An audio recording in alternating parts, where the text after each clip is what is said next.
What's going on, everybody? Welcome into another episode of the Lakers Outsiders stream and podcast. I'm your host, Gary Kester, here with you as always, and joining me as always is my good pal, Honi Ahmadian. Honi, we're going to be previewing some play-in Lakers basketball, a first for everybody.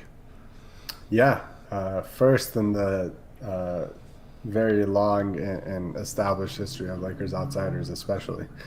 So this is new territory for us. First and hopefully last time we're covering the play-in Lakers, Yeah, But yeah, that's what we're going to be talking about today. I don't know how long this pod is going to go. I think every time I say that, though, it ends up going 45 minutes because we love to talk about basketball and the Lakers, and it's a good time. So, and we like hanging out with all you guys. So, yeah, we're going to be talking about Lakers Warriors. Obviously, Wednesday night, the winner gets the 7th seed. The loser has to play another game, and it's basically win or go home at that point. So we're going to have to be talking about this game. We're going to be previewing it and kind of diving into our thoughts on this matchup and what we're expecting to see on Wednesday night. So with that being said, guys, as always, if you want to support or follow along with the live streams, you can follow us and subscribe to us on twitch.tv/Lakers Outsiders. You can like and follow us on facebook.com/Lakers Outsiders. And you can subscribe to us on YouTube as well. Those are the three platforms that we do these live. We're going to be doing mostly, we'll be doing like some series previews, but we'll be doing mostly post-game shows, post-game recaps, stuff like that throughout the playoffs. So we are ready for the playoff push. We got to cover our championship team last year, so hopefully we get to repeat that this year and go back-to-back and finally pass the Boston Celtics in championships. So with that being said, let's dive into this game. Honi, the Lakers and Warriors, obviously this is going to be a big draw. A lot of people are looking forward to this game. It's LeBron, it's Steph. They somehow run into each other again. This matchup is an interesting one. The Lakers right now are considered the favorites, but I think it's a lot, the odds makers and the spread and everything, a little closer than I anticipated. Let's do a quick recap of what happened with these two teams in the regular season. They met 3 times in the regular season. The first time Golden State actually won at Staples Center 115-113. If you remember that in that game, the Lakers got out to a pretty big lead in that game and really kind of let it slip away in the second half and really kind of gave that game away, but credit to Golden State for making the comeback. The next time they played, the Lakers beat them 117-91 in Staples Center.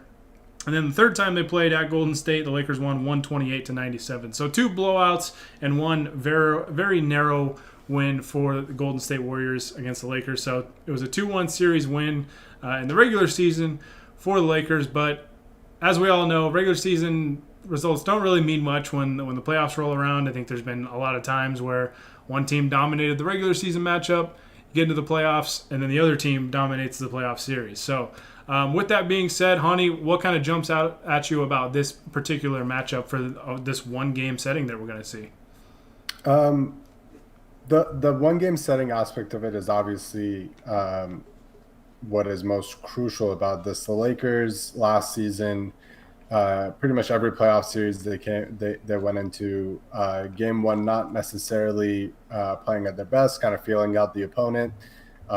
It's kind of a trend with LeBron teams, especially because of how he plays and sort of the heady way that he plays playoff series. You know, kind of feeling out your opponent in the first game and then coming out and usually beating them after that.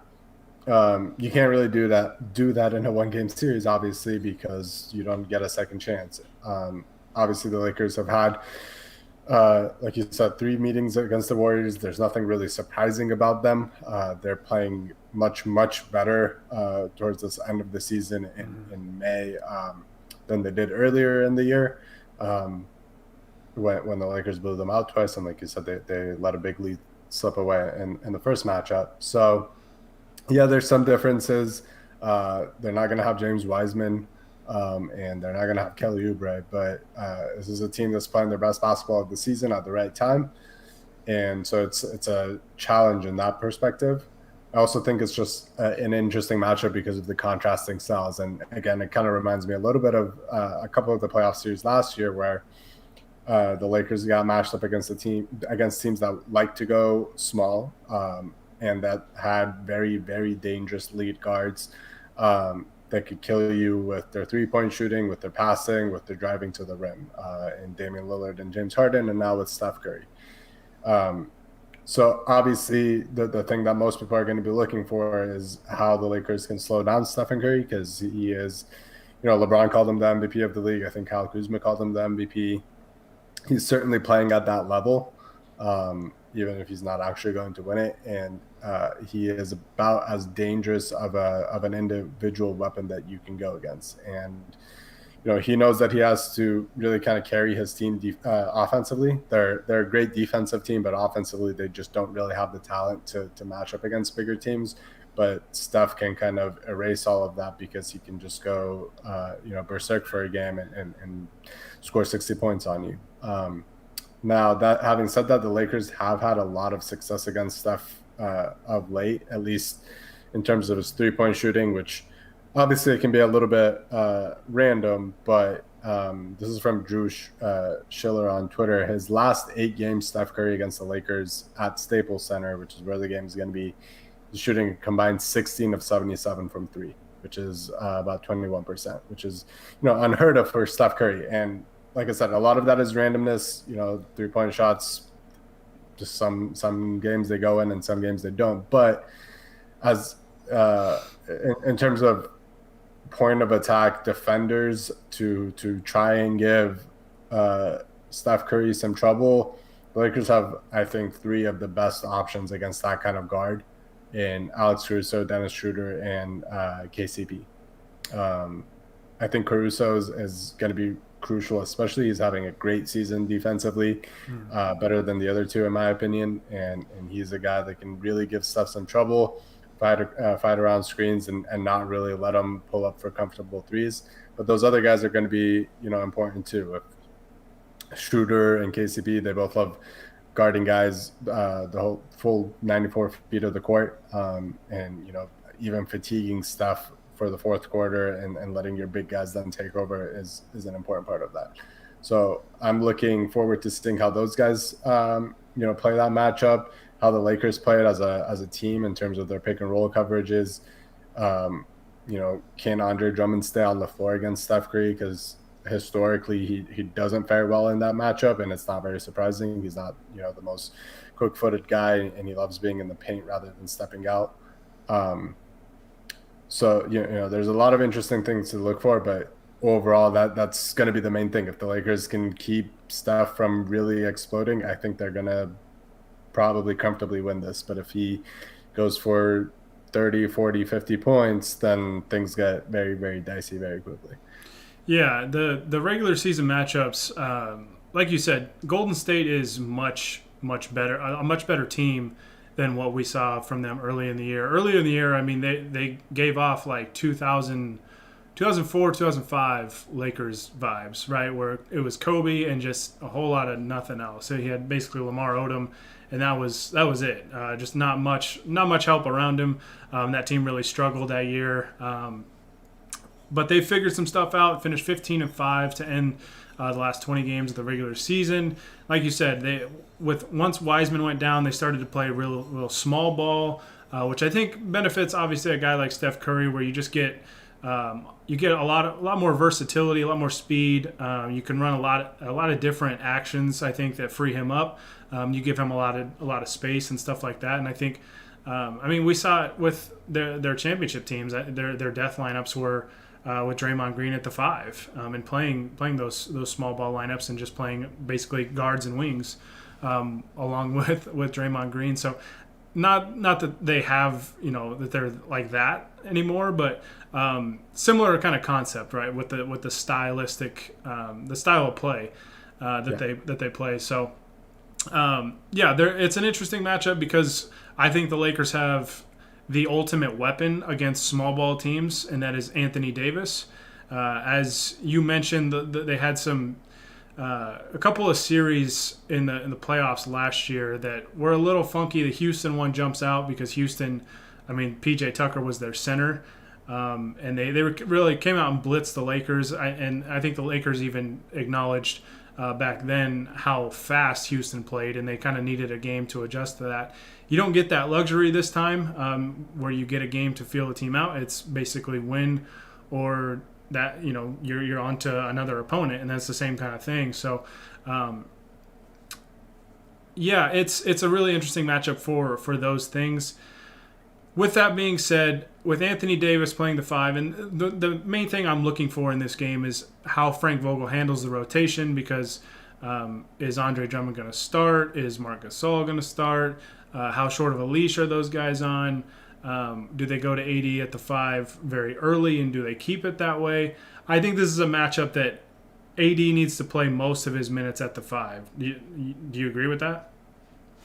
Yeah, I definitely would. I think AD gives you the best of both worlds, where you can defend those Steph Curry pick and rolls a whole lot better. He can switch out on Steph if he needs to, or if not, he can help and recover to his guy, whether that's Draymond or whoever else.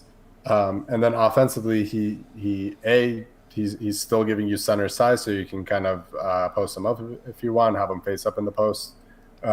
And still kind of give you that advantage on the offensive glass, where the Warriors have not been good. They're bottom third of the league in defensive rebound percentage. The Lakers theoretically should be able to take advantage of that, even though they haven't been a great offensive rebounding team this season. But they have sort of the personnel to do that. So I think, yes, I don't think Drummond is going to play a whole lot. I doubt, honestly, I wouldn't be surprised if Marc Gasol doesn't play at all.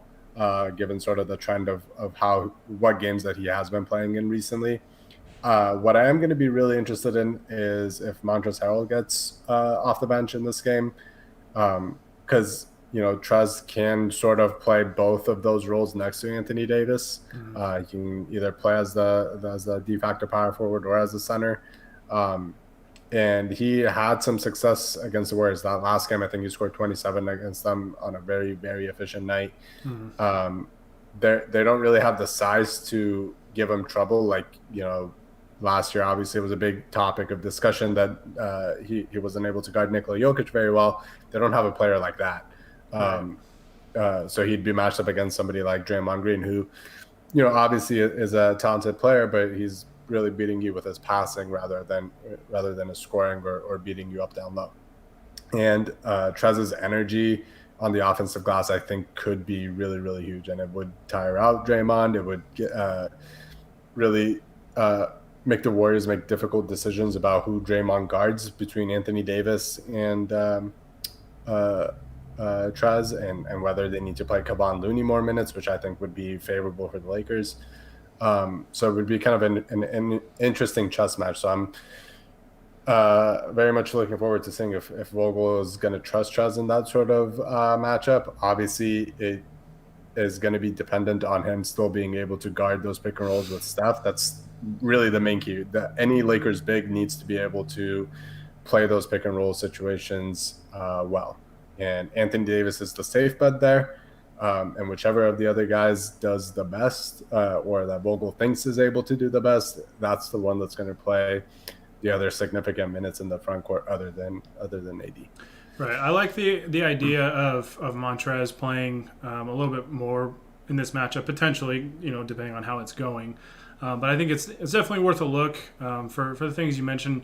I think defensively he can play that 5 and he can guard a guy like Draymond Green. It's, like you said, a matter of can he show out hard on those screens and prevent Steph from getting those clean looks at the basket coming off of those high screen roll actions that he's going to get. I also think it's a fairly favorable matchup. Draymond Green has been a very good defender in this league for years now. And I think he's done a good job in years past of really kind of quarterbacking their defense at times with his communication and kind of his defensive awareness is really, really good. When you're guarding a guy like Montrezl Harrell, whose activity is kind of off the charts, you might take away some of that if Draymond has to guard a guy like that. Yeah. And if not, then the Warriors might have to put a smaller guy on him, and then Trez in that sort of scenario would probably be able to clean up a lot on the offensive glass. Like you said, Honi, Golden State not a good defensive rebounding team, and I think that's where Drummond can also have an impact on this game if he does get minutes. Is with LeBron back, I think there's just going to be a lot of opportunity where Drummond can clean up on the glass if the Lakers don't make shots, because LeBron's going to demand that second defender, and it's going to free Drummond up to not have a body on him when the shots go up, and he can kind of clean up, maybe get some easy opportunities there, create some extra possessions for the Lakers. So, that's really the main thing I'm looking for in this game, is to see how Vogel manages the rotation, because the Lakers have a lot of options with their big guys, and it's going to always depend on the matchups. Some matchups will benefit Drummond better, some will benefit Marc Gasol better, some will benefit Montrezl Harrell better. But there are going to be a lot of times I think that Anthony Davis needs to play the 5, and he's been very open about his willingness to play the 5 in the playoffs. And we're at that point now, and I think he even said today, he was asked about it and said he absolutely will play the 5 if that's what he's asked to do. And I think that's the ultimate remedy for a team that plays small, is putting Anthony Davis at the 5, and because he has so much range defensively that you can switch a lot of things still, and not be at a disadvantage. It cracks me up all the time when guards get Anthony Davis switched on him, and it's like they call for a clear out, and then they try and drive on Anthony Davis, and they quickly realize the mistake that they made in doing so, or they're forced into a long 3, which obviously Steph Curry can hit from anywhere in the gym.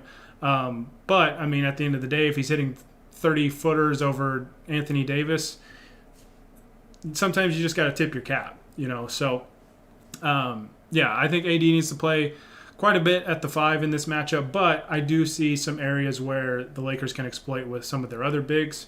I would agree with you, Honey. I don't know if we'll see Marc Gasol a lot, but if we do, I expect Marc Gasol to be Marc Gasol. He's been in this league. He's seen it all. He's done it all. He's gone up against Steph Curry a number of times, especially in the playoffs. And I think I always trust Marc Gasol that he'll be able to figure it out, even if certain matchups might not be favorable to him. So, I am curious to see just how Vogel manages that rotation, because it's all hands on deck, right? Like, there's no experimenting, none of that. Like, I keep saying it, this is big boy basketball now. It's win or you're done. So there's no more messing around. And I think the main key with that big man rotation is that we saw it all of last year, that Vogel, as willing as he is in the regular season to let guys kind of play through issues and kind of sometimes throw away regular season results in the interest of, one, getting information and data about your lineups and your players, but also just kind of letting them play through it. In the playoffs, I think he kind of he has that goodwill among the players that now it becomes easy for him to have a short leash. And I think that's going to be crucial, because all 3 of the Lakers' other bigs have their limitations, they have their strengths. So maybe you go into a game and you think that Drummond is going to be a big part of that, and all of a sudden he's not playing very well and he's getting exploited defensively. You got to have a short leash, and you got to take him out and be able to adjust on the fly. And I think Vogel is one of the better coaches in the NBA at not really being stubborn in those situations and having that short leash. Like last year, the Clippers potentially, I mean, I wouldn't call it the only reason, or maybe not even the main reason, that they lost that series to the Nuggets by blowing a 3-1 lead, as people forget. But Doc Rivers didn't have a short leash with Trez. And Trez was obviously struggling in that matchup, but he was playing 14, 15-minute stretches in a row where Nikola Jokic was having his way with him. And I don't see that happening with the Lakers, not only because of Vogel, but also they have far more talent in the front court and different sort of options that they can put out there that I think just make it easier for a coach to make those sort of decisions when he's got another, big name, but also high ability player on the bench that in a particular matchup might do better than one of the other guys. Yeah, I absolutely trust Frank Vogel with that sort of thing. I mean, we saw him make adjustments to his lineups in the playoffs coming off of wins last year. Yeah. So, like, even though they won, it wasn't one of those situations where they're like, Frank Vogel goes, oh, well, we won, so it's fine. Like, we'll keep it that way. Like, if he noticed the problem, he made a change about it. So, I have full faith in Frank Vogel and this staff. I mean, they've done nothing but good things since they took over here, with the Lakers, and they've earned the trust of fans, players, and just everybody to trust their decision making and trust that it's going to work out in the end. So even with some of the kind of the crazy experiments that they might do during the regular season, and it took until the last week or two of the regular season to see Trez and Marc Gasol on the court together. Yeah. So some stuff gets kind of crazy during the regular season, but I mean, when you have a team as talented as the Lakers and you've got true championship aspirations with LeBron and AD and just the amount of talent on this roster, you can kind of afford to do some of that stuff. And I mean, as a coach, it's kind of your responsibility to figure out which combinations and which lineups are going to be best for you. That way, when the playoffs roll around, you know which combinations you can really trust. So, I'm really looking forward to this game for a number of reasons. It's a good matchup. I think it's two good teams. Golden State, like I said, has come a long way. Steph Curry is obviously one of the most exciting players in the game to watch, one of the most exciting players in the history of the game to watch. But outside of the star power, we obviously have LeBron, we have AD, we've got Steph Curry. Outside of those guys, who do you think is kind of an X factor to watch for both teams in this game? I'll start with the Warriors because I think that's the easier one. I think Andrew Wiggins is by far their biggest X factor. I think he's the other guy, other than Steph, that is capable of putting up big numbers. I know Wiggins is considered a bust. He's kind of a meme. He's had a pretty good year. And he's an inconsistent guy, though. So there are games where he's going to be very inefficient or kind of even just pulled out of a game and doesn't seem to really be involved at all. And there's games where he can go off for 25 or 30 points on good shooting. If the Lakers force him to have one of those first games, one of the poor shooting nights or the uninvolved games, I think that is a good recipe for success because the Warriors, and I'm going to regret this when Jordan Poole goes off or something, but they don't really have that sort of second guy that can put up a lot of numbers right now. They don't have that Klay Thompson or Kevin Durant or whatever. They only have stuff for the big scoring games. So if the Lakers are able to keep them from having a second guy go off, and in my opinion, Andrew Wiggins is probably the most likely one. Then I think that plus, whatever you do on stuff to at least make him slightly more inefficient than usual is a good recipe for success. For the Lakers, man, it's tough because I think you could go either way. You could go with the bigs as a unit, whichever ones that do play. I think I will go with Trez. I think if Trez does get on the floor, in my opinion, that's a pretty sort of favorable matchup for the Lakers. And, if he has the kind of night that he usually does with the high energy and attacking the glass and being relentless, then I think he's going to give the Warriors a lot of trouble. But if he has the reverse of that, which he sometimes does, where those games where he's not as energetic and defensively he's not moving well and kind of getting beat all the time, then that is obviously the reverse of that. It's going to be a big negative for the Lakers in the however many minutes that he does play. Yeah, I agree with you. To me, I mean, I think the pretty obvious answer for the Warriors is Andrew Wiggins. That's who I would pick first. Like you said, he's been better this year. He, obviously has not lived up to where he was, selected in the draft as the top overall pick, I believe back in 2014. But he's quietly had a really solid year for this Golden State team. I think he's been pretty good on defense. The offense always kind of comes and goes with him, but I think he's been a little more steady this year. And I think he's quietly had a pretty good year, in all honesty. And I think he's been kind of a cool story, in all honesty, to see him improve his play and maybe find a situation that suits him. And he seems to shoot pretty well against the Lakers too. So hopefully that doesn't continue tomorrow. But I'm going to go, just to extend the conversation, you mentioned the other guy I'm going to talk about for the Warriors, Jordan Poole.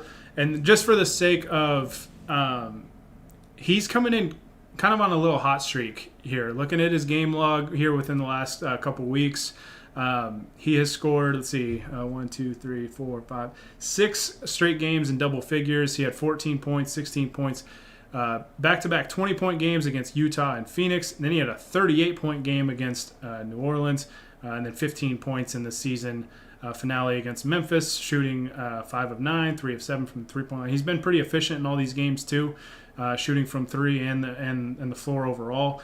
So he is kind of a candidate for that role player that there's always a role player that seems to have like a career night against the Lakers. He's definitely a candidate for that. So, like I said, he's coming in kind of on a hot streak. He's playing really well here lately. So, obviously, his confidence is probably pretty high. So, the Lakers are going to need to make sure that they force him into some tough shots and not let a guy like him get going. Because once you do that, it can be very problematic for you. So, yeah, a couple guys to watch there. Obviously, you never know. I mean, Kent Bazemore once he's kind of gotten in this rotation for the Warriors, he's kind of helped out. Help them play some better basketball. So you never know. One-game situations can be very, very random. It's like the NCAA tournament or the NFL playoffs. Any kind of single game. This isn't a single game elimination, but a similar type setting. Random stuff seems to happen, and you just got to be ready for anything that can happen. As for the Lakers. My role player, I really went back and forth on this one. I was kind of hoping you'd pick one of the two. You did not. You went with one of the bigs. I was really torn between Dennis Schroeder and Kentavious Caldwell-Pope. I'm going to say KCP just because I think, we need to see the KCP that we saw in the playoffs last year, we've talked about it a number of times now. He was probably the Lakers' third best player in that playoff run last year, was just rock solid, consistent, hit his shots, played good defense. Outside of that first game against Portland, man, and he was extremely reliable for this team. And I think the Lakers are going to have to hit some threes in this game. They can't have a poor shooting game from the three-point line because we've seen this team have those ebbs and flows from the three-point line this year. And a theme here lately, for every time I kind of tune into a Warriors game, is Steph Curry seems to be hitting more three-pointers than the other team does as a whole team. So can't allow something like that to happen. You can't have Steph hit 8 threes while the Lakers make 6, something like that. Yeah. And I think KCP is going to be the guy to look for there to hit his shots, and he's proven that he can do it in big games and big moments. So I'm counting on him to really step up and provide that shooting spark for the Lakers and hit some threes and get them going, get the flow going a little bit offensively. So he would be my pick. My explanation for Schroeder, if I would have picked him, he was a close second for me, is just he's going to be the primary guy, I think, that gets that Steph Curry assignment in the starting lineup. So he's going to have to play good defense, and I think he's going to have to really bring it offensively. He's only had 2 games back since the health and safety protocol stint that he had for about 2 weeks there. And the first game that we saw, the jumper really was not working at all, which is understandable. He even said today he's really not in game shape. He's only had a couple games back since that little break. But second game, the jumper looked much better. So hopefully we get the Schroeder that plays good defense. And, Schroeder is just a dog, man. I mean, this dude will be diving on the floor for loose balls and stuff like that. And he showed out pretty well last year in the playoffs too, in the bubble in that first round series for the Thunder against the Rockets. So hopefully he can step up big and bring some offense for the Lakers, whether it's his playmaking, just dribble drives, transition, using that speed and that quickness to break down the defense and either get to the rim or create some shots for other guys. And then if he can hit some threes as well, that would be great. But like I said, if they can get that offensive boost from him while he's playing good defense on Steph Curry, I think the Lakers will be in a good spot. Yeah, one other thing with those 2 guys in particular, I think to look for is, one of those guys is going to be guarded by Steph in the starting lineups, and I think we're going to see a lot of the Lakers using those guys, whichever one is being guarded by Steph, as a screener for LeBron James. Mm-hmm. They did that all series against the Blazers last year against Dame. I think it makes a lot of sense. You're either forcing a switch with Steph or forcing the Warriors to react to a good shooter behind the arc.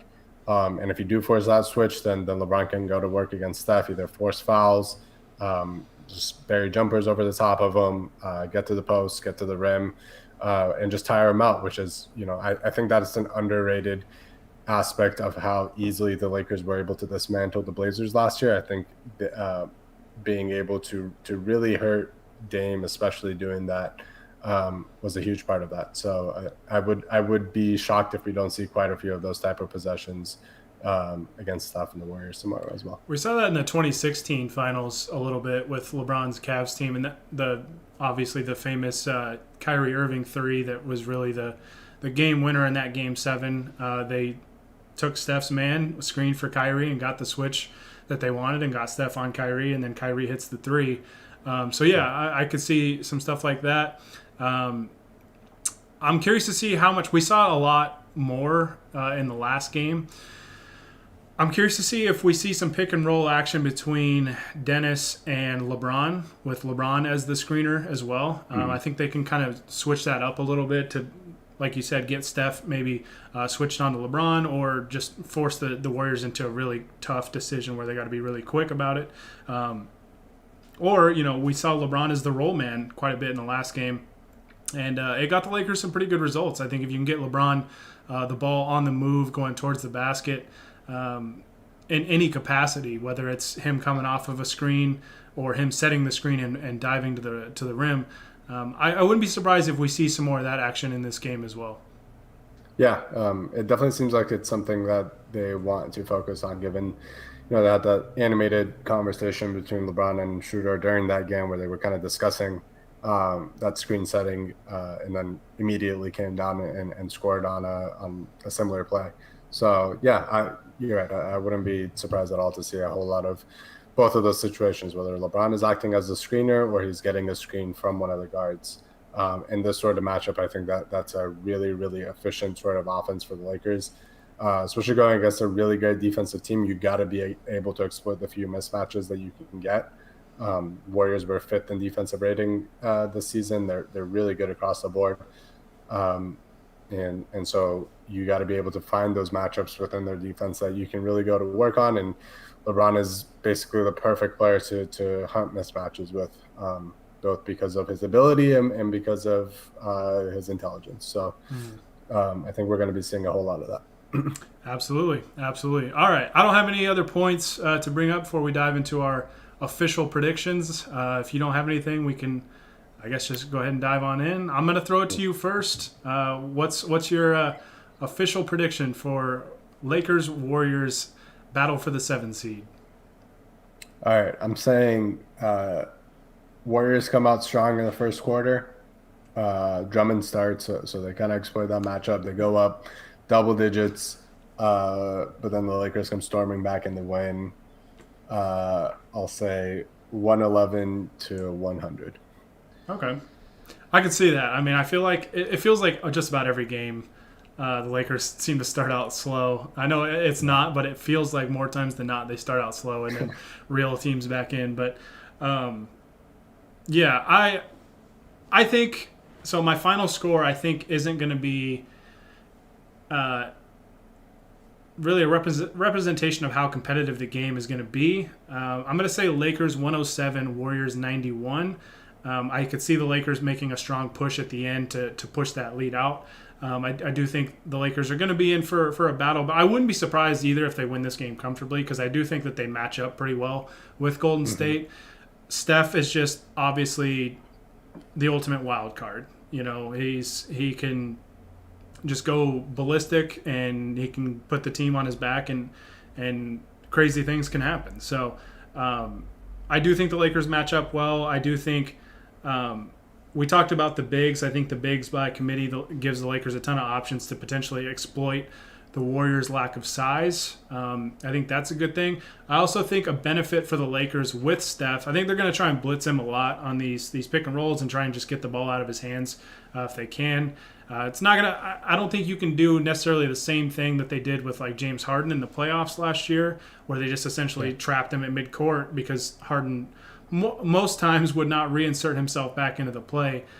Steph is going to reinsert himself back in the play, and there's a lot of times where if you blitz him and then both guys leave, Steph will find out how to very easily get open if you're not careful. So, but I do think the Lakers are going to blitz them. But another benefit to this Lakers roster is they can throw multiple bodies at Steph, right? I think you're going to see, 3, maybe four different guys guard Steph in this game. I think you'll probably see time where Schroeder guards him, Caruso guards him, KCP guards him. You might see more. You might see Wesley Matthews guard him for a little bit here and there. I think the Lakers will probably try and throw different bodies at him. Plus, you might get Anthony Davis switched out on him sometimes too. So, I think that's the best thing that you can do with a player like Steph Curry is just give him multiple looks and just make things as hard as you possibly can because he's going to get his. You just want to try and make it as inefficient as possible and make him have to really work.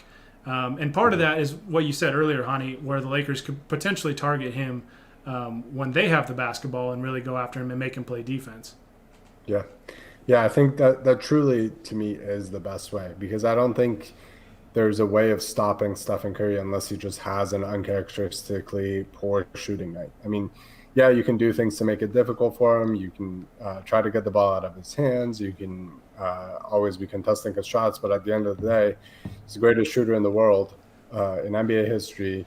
And he's sort of almost the most unique of the all-time great shooters in that he creates his own shot all the time. And he just needs a sliver of space to be able to get a shot up. And you feel like they're going in all the time. So you can at least tire him out defensively or put him in foul trouble. If you're lucky, then that is, I think, your best bet of really slowing him down on the other end as well. 100%. So we both have the Lakers winning by double digits, which means it'll be a very, very stressful game. As you can see on the screen here, the matchup predictor on ESPN has the Lakers winning with a 59.3%. According to ESPN's Basketball Power Index. And then the line right now looks like the Lakers are 5-point favorites. The over-under is 219.5. I wouldn't be surprised, honestly, if that hits over. We'll see how that all kind of changes before game time. But could see this game going a number of different ways, man. If the Lakers don't shoot the ball well, they could be in trouble. But if they... Yeah. Part of the reason why I have Golden State only scoring 91 points is I think this Lakers team can defend at an incredibly elite level. And I think we see that for some stretches tomorrow night where I think the Lakers put the clamps on and really slow down this Warriors offense. Yeah, I think they'll realize pretty early on that they're going to need to really win it with their defense because the Warriors' defense isn't too shabby either, and it's going to be hard to score against them. So, best bet is to at least defensively make them work and hold them to as few points as possible, so that your superstars can really take you to the win at the end of the game. Absolutely. All right. Well, we're going to get out of here. I do want to acknowledge a handful of you guys that jumped in the chat. Our boy Donnie said, "Sup, gentlemen? Ready to be far too stressed out tomorrow." We are ready as well, ready for some stressed out playoff basketball. It's always worth it if you're holding up the Larry O'Brien trophy at the end of the journey. But stressful times are back. I think Donnie's just more stressed about having me send a recording of my voice to him again tomorrow night. No, he's stressed that I got the receipts that he was saying the Lakers are in trouble and they're not going to repeat as champs. So. Know that I'm coming for you, Donnie, if the Lakers do it. Let's see. Bubakar on YouTube said, you all do a good job. Keep it up. Thank you. Thank you so much. I really appreciate that. Appreciate the support and the kind words. And, of course, our boy Zane said KCP locking down Curry. Locking him down and scoring 30. That's right. KCP, he's back. All right, guys, we're going to get out of here. We're going to go watch hopefully the Celtics go lose to the Washington Wizards. That's about to tip off, I believe. The first play-in game was not entertaining at all. So hopefully, honestly, that game, the one that just got done, is like the Laker game where the Lakers blow out Golden State, and it's very low stress for everybody. But yeah, hopefully that happens, and hopefully the Wizards do indeed tread on the Celtics. Yes, both things can happen. So we'll be on here on Wednesday night after the game. The Lakers and Warriors tip off at 7:00 p.m. Pacific time. So get ready because playoff basketball is here, and Lakers start their quest officially to try and go back to back and get the 18th championship banner, and I want to pass the Celtics, man. That's what I really, really want. So, been waiting my whole life for that. The Lakers have always been real close throughout my childhood and everything, and it's time. It's time. So, all right. As always, guys, if you want to watch these live, you can follow and subscribe to us on twitch.tv/LakersOutsiders. You can subscribe to us on YouTube as well, and you can like and follow along with us on Facebook. Always live streaming on those 3 platforms. We'll be doing the post-game pod from those 3 platforms Wednesday after the game. So be sure to tune in after that. Hopefully we're celebrating a Laker win, but we will be there no matter what. And you can follow Honi on Twitter at HONIAHM. You can follow me at Gary Kester. And you can follow my personal Twitch account as well. We can always talk Lakers basketball, sports, whatever. Just twitch.tv/SwishGK. And of course, these will always go up on any of your podcast platforms. So for those of you that are listening to this on your drive to work in the morning or whatever, it'll be, as always, up on Podbean, Spotify, Apple Podcasts, all those podcast platforms. So, all right, we're going to get out of here. Go Wizards. We're honorary Wizards fans this evening. And then Never said a bad word about Russell Westbrook. Bradley Beal, the real scoring champion. Yeah, go Wizards. And then Wednesday night, go Lakers. And we will see you guys Wednesday after the game. So with Honi Ahmadian, I'm Gary Kester, the Lakers Outsiders, signing off. Shout out Jeremy Lin.